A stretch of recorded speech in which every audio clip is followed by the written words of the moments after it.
আসসালামু আলাইকুম প্রিয় দর্শক, আপনারা তো মেসেঞ্জার ব্যবহার করেন সবাই। এই মেসেঞ্জারের কিছু গুরুত্বপূর্ণ সেটিংস আছে যা আপনারা অনেকেই জানেন না। এই গুরুত্বপূর্ণ সেটিংস গুলো যদি আপনারা না জানেন, যে কোনো সময় যে কোনো ধরনের বিপদের সম্মুখীন হতে পারেন। ভাই বিশ্বাস করেন, এই সেটিংস গুলো প্রত্যেকটা লোকের জানা উচিত। এই সেটিংস গুলো কিভাবে করতে হয় সম্পূর্ণ প্রসেসটা আমি আজকে আপনাদেরকে দেখিয়ে দেব। কোথাও যাবেন না, পুরো ভিডিও জুড়ে থাকুন আমার সাথে, এবং ভিডিওটি ভালো লাগলে একটি লাইক দিয়ে যাবেন, চ্যানেলটি সাবস্ক্রাইব করে বেল আইকনটি বাজিয়ে দিবেন যাতে পরবর্তী ভিডিও সবার আগে পৌঁছে যায় আপনার কাছে। তো প্রথমে আমরা কি করব, মেসেঞ্জারে প্রবেশ করব। তারপরে নিচে যে মেনু বার দেখতে পাচ্ছেন, এই মেনু অপশনে একটি ক্লিক করে দেব।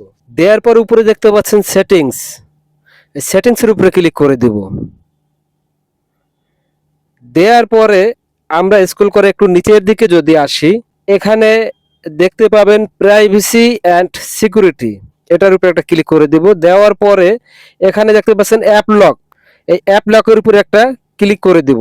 দেওয়ার পরে এই যে উপরে যে ডান পাশে যে অপশনটা দেখতে পাচ্ছেন অফ করা আছে, এটাকে আমরা জাস্ট অন করে দিব। এবার ফিঙ্গার অথবা পাসওয়ার্ড চাইবে, দিয়ে দিবেন। এবার কি হবে, আপনার অনুমতি ছাড়া কেউ আপনার মেসেঞ্জারে প্রবেশ করতে পারবে না। এবার আমরা আবার সেটিংসে প্রবেশ করব। স্ক্রল করে একটু নিচের দিকে আসব, দেখতে পারবেন সিকিউরিটি অ্যান্ড প্রাইভেসি, এখানে প্রবেশ করব। আবার একটু নিচের দিকে আসব, এখানে আমরা খুঁজে বের করব অ্যাক্টিভিটি স্ট্যাটাস। এই যে দেখতে পাচ্ছেন, এখানে আমরা একটা ক্লিক করে দেব। দেওয়ার পরে উপরে যে অপশনটা দেখতে পাচ্ছেন, ওটাকে জাস্ট আমরা অফ করে দেব। ওটার উপরে আমরা ক্লিক করে দেব। দেওয়ার পরে এই যে এখানে দেখতে পাচ্ছেন পাসের উপরে আমরা একটা ক্লিক করে দেব। দিলে কি হবে, এবার আপনি যত খুশি চ্যাট করুন, কথা বলুন, কেউ বুঝতেই পারবে না আপনি কারোর সাথে কথা বলছেন। কারণ আপনি যে অনলাইনে আছেন এটা কারো মোবাইলে শো করবে না, সবাই ভাববে আপনি অনলাইনে নাই। এবার যাব পরবর্তী স্টেপে। এবার আপনি কাউকে ছবি পাঠান অথবা ভিডিও, সে একবারের বেশি দেখতে পারবে না, এমনকি স্ক্রিনশটও নিতে পারবে না, ডাউনলোড পর্যন্ত করতে পারবে না। তো চলুন সেটা কিভাবে করি দেখিয়ে দিচ্ছি। আমরা যাকে ছবি বা ভিডিও পাঠাবো তার আইডিতে প্রবেশ করব। এবার একটা ছবি সিলেক্ট করব।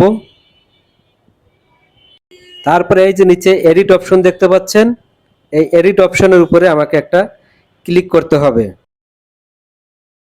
এবার এই যে অপশনটা দেখতে পাচ্ছেন এখানে অফ দেখাচ্ছে, এটার উপরে ক্লিক করে যা সেটাকে অন করে দিবেন। দেওয়ার পরে এই যে সেন্ড বাটনটা দেখতে পাচ্ছেন, এটার উপরে ক্লিক করে সেন্ড করে দিবেন। বাস, আপনার কাজ শেষ। উপরে ওই যে ভিউ ফটো লেখা আছে, ওখানে যদি সে ক্লিক করে একবারই দেখতে পারবে, একবারের বেশি আর দেখতে পারবে না। ভিডিওটি শেয়ার করে দিতে পারেন, অন্য কারো উপকার হবে। ধন্যবাদ, সকলে ভালো থাকবেন।